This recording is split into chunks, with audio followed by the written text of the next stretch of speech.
네, 안녕하세요. 오늘 하이어 라이프에서는 명상에 대한 거의 모든 것, 그 중에서 명상에 대한 선입견 속설 파헤치기 오늘 세 번째 시간입니다. 네.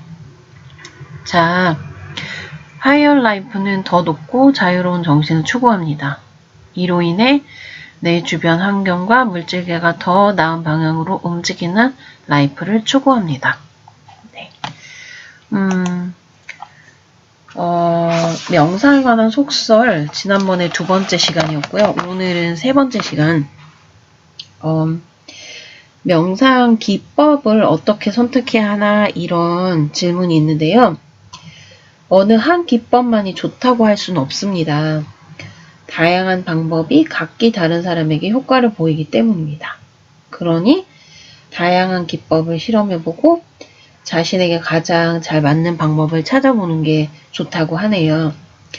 명상의 목적은 우리가 이 책에 따르면 80에서 81종에 나오는데 그 목적이 일단 그 선택하는 기법에 따라 그 목적도 달라지는데요. 그 기법은 마음챙김 명상이라는 종류가 있고, 네, 우리가 가장 많이 듣는 거고, 좌선이 있고요. 윗바사나라는 게 있고, 네, 그 다음에 허밍비 프라나마야라는 게 있는데요. 이것에 대해서는 구체적으로 다음 시간에 이어서 올리도록 하겠습니다. 네. 자, 그러면, 명상의 기법은, 네, 무엇을 얻고자 하는지에 따라 분명히 다르고요. 그 다음에 살다 보면 자기의 삶의 단계별로 필요와 목적이 달라질 수가 있습니다. 그래서 명상의 도움을 받을 수 있는 그 단계가 다르므로 그때마다 다른 명상을 시도해보고 자기의 것을 찾는 게 중요합니다. 네. 그 다음 또 이런 질문이 있습니다. 얼마나 오랫동안 명상을 해야 하나요? 합니다. 명상을 통해 얻고자 하는 바와 명상에 대한 흥미에 따라 달라지겠지만 일반적으로 짧게 시작하는 편이 좋습니다. 네. 그래서 연습한다는 생각에 매몰되지 말고 필요하다고 느껴질 때 시간을 늘리는 게 좋다고 하네요. 네, 보통 명상을 오랜 시간 하면 좋을 거라는 생각을 하고 있을 거예요. 그러나 짧은 명상도 충분히 효과가 있다. 그래서 10분에서 15분 이 정도면 충분한 거고요. 얼마나 자주 명상을 해야 하나요? 하는데요. 최대 효과를 얻으려면 매일 같은 시간, 같은 장소에서 명상하는 게 제일 좋습니다. 네. 그래서 아침에 눈을 떴을 때 오후가 무의식이 활성화된다고 하거든요. 혹은 무의식을 정화시키고 싶으면 자기 전에 이때가 명상이 가장 좋다고 합니다. 네. 또한 일상 속에서 명상과 명사적 활동을 끼워 넣는 것도 좋다고 합니다. 그래서 여러분이 공부를 할 때 중간중간 집중이 되지 않을 때라든가 아니면 일을 할 때 뭔가 전환이 필요하다거나 할 때 명상을 중간에 넣어도 정말 그 작업의 능률이라든가 학습 능률이 확 달라지거든요. 네.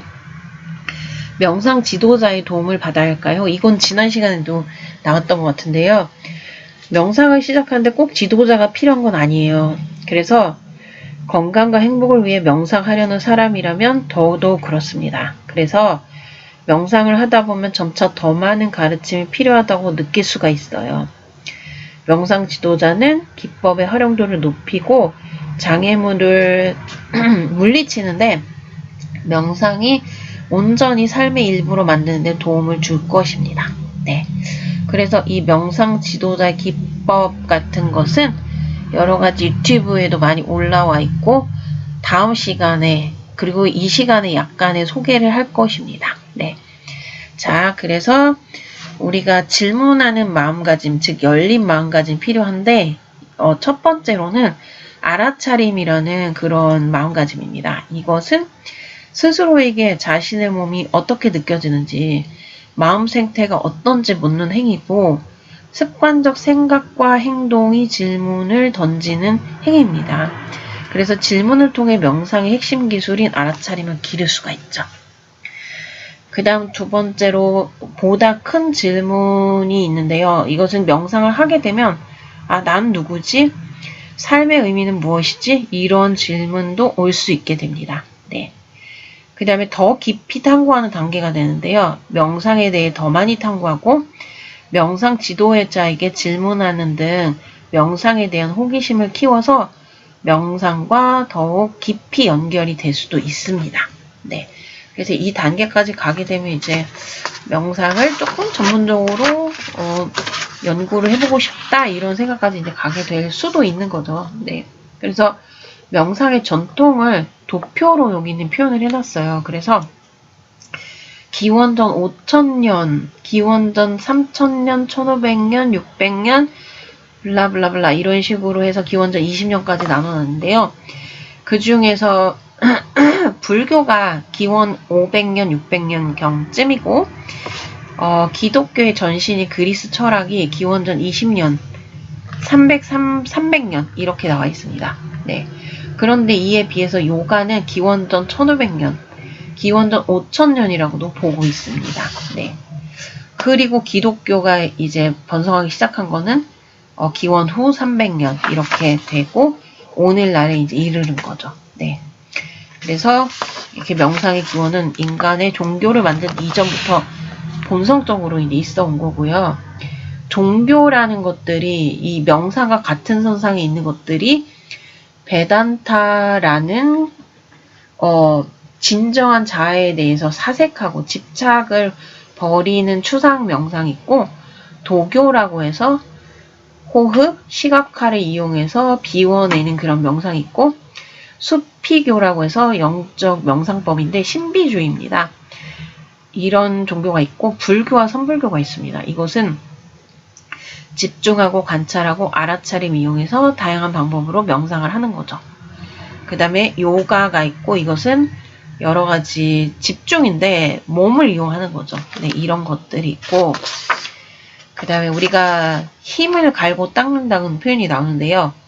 명상은 집중, 알아차림, 의지 등 정신적 능력을 갈고 닦는 일인데 심리적 효과는 오래전부터 알려있지만 최근의 연구는 원리까지 밝혀줘서 우리가 이성적인 이해를 할 수 있는데요. 예를 들어 여러분이 오랫동안 호흡에 집중하기로 했다 보면 몇 초 지나지 않아서 주의가 분산되고 그 다음에 뭘 먹을지 막 생각을 하게 되죠. 네. 근데 이를 알아채는 걸 우리는 인식이라고 하기도 하고 마음 챙김입니다. 이것이. 그래서 여러분은 더 이상 그 생각에 주의를 두지 않고 호흡에 집중을 하게 됩니다. 그래서 이는 마음의 유연성, 즉 자기 절제, 집중, 의지로 하는 일입니다. 마음을 보다 자유롭게 하고 고민을 피하고 의식적인 통계 아래 두는 훈련이기도 하고요. 시간을 들여서 꾸준히 연습하면 이 힘들을 보다 날카롭게 갈고 닦을 수 있습니다. 기술과 산만함의 시대에 이 힘들은 초능력이나 다름없는 거죠. 네. 그래서 우리는 뇌를 개편하는데요. 명상을 하지 않는 사람들은 자아중추의 두려움, 감각중추가 강하게 연결되어 있습니다. 명상은 이 연결고리를 약화시켜 평가중추와의 연결을 강화합니다. 그 결과 불안이 완화되고 위협에 보다 침착하게 대처할 수 있게 해줍니다. 네. 이렇게 해서 각 중추들이 명상을 하게 되면서 어떤 이득을, 유리함을 우리에게 이득을 주는지에 관한 내용들이 나와 있는데 또 뇌엽이라고 있는데요. 이거는 감각중추인데 네. 또 평가중추라는 것도 우리 뇌에 있습니다. 그리고 자아중추. 그런데 이제 뇌에 변화가 생기죠. 그 변화가 아까 얘기한 위협이나 불안이 완화되고 그 다음에 좀 더 침착하게 대응을 할 수 있게 해줍니다. 그러면 명상이 뇌에 미치는 영향은 무엇이냐? 네. 자, 명상을 하면 할수록 뇌가 다변화됩니다. 그래서 규칙적인 실천이 중요한데 규칙적인 명상은 효과를 극대화시키고 뇌가 예전과 같은 방식으로 희귀하는 일을 막아주게 되죠.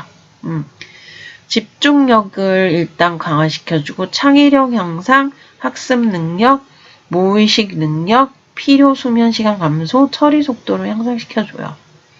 그래서 먼저 집중력에 관한 이야기는 하루 20분 명상을 하면 집중의 유지 능력, 스트레스, 업무 수행 능력 이런 것들이 향상된다고 밝혔습니다. 그래서 공간 시각 처리 능력, 직업 기억력, 실행 능력 도움이 됩니다. 창의력 향상도 있는데요. 여기선 2012년 레이든 대학에서 연구해서 흔한 생활용품 다른 활용 방안을 물어 참가자의 창의력이나 틀에서 벗어나는 능력을 평가했는데요. 그 결과 마음챙김, 윗바시나를 포함한 관조 명상을 한 참가자가 더 나은 기량을 보였습니다. 세 번째, 학습 능력 및 기억 능력 향상. 우리가 8주간의 마음챙김 훈련 프로그램을 수료한 참가자에 대해서 학습 및 기억 처리를 담당하는 영역의 희백질 밀도가 증가했다는 점이 하버드 대학 연구팀을 통해 밝혀졌다고 해요. 그래서 이렇게 주관과 관계된 영역에서도 밀도가 증가했습니다. 무의식 알아차림 능력 향상. 마음챙김 명상하는 사람들은 명상을 하지 않는 사람보다 자신의 의도를 보다 잘 자각하고 있다는 점이 2016년 영국 서식스 대학 연구를 통해 드러났다고 합니다. 또한 명상가들은 최면에도 쉽게 걸리지 않는다는 점이 밝혀졌고요. 필요 수면 시간이 감소합니다. 그래서 나이, 성별 동일한 장기 명상가 및 비명상가 일반적인 수면 시간을 비교한 결과 숙련된 명상가의 필요 수면 시간이 수시간 적다는 점이 밝혀졌습니다. 또한 업무 처리 속도가 빨라지는데요. 이거는 UCLA의 신경 촬영 실험팀 과학자들이 연구한 바에 따르면 명상가들의 비명상가들에 비해서 뇌피질의 이름도 어려워요. 자이리피케이션, 즉 뇌가 보다 빠르게 정보를 처리하고 의사를 결정하는 데 도움이 된다고 알려진 현상들이 더 활발하게 일어나는 점을 발견했습니다. 그래서 우리 이 명상의 장점이 다음에 또 이어지게 되거든요. 그리고 명상을 하는 기법에 대한 이야기도 나오긴 하는데 그 전에 어떤 이론적인 명상에 어떤 우리에게 혜택을 주나 그리고 어떤 원리로 되는가에 관한 설명을 단계적으로 다 아주 자세하게 해놨어요. 그래서 여러분들이 이 책을 굳이 사지 않더라도 대강의 내용을 여러분께 전달해서 명상의 필요성을 여러분에게 납득을 시키는 거, 그게 이제 제가 이 책을 유튜브에 올려야겠다라고 생각한 계기입니다. 그래서 여러분 오늘 내용은 여기까지. 명상의 이 너무나 좋은 장점을 여러분들께 올려주고 수많은 연구들 그런 것들도 우리가 모르는 새에 이미 실행이 됐던 것들 그거를 알려주고 싶었어요. 그래서 오늘은 여기까지 여러분들께 올리고요. 더 높고 자유로운 정신을 향해서 그리고 더 나은 방향으로 움직이는 삶을 추구하는 하이어 라이프였습니다. 그러면 다음 시간에 이어서 여러분 안녕.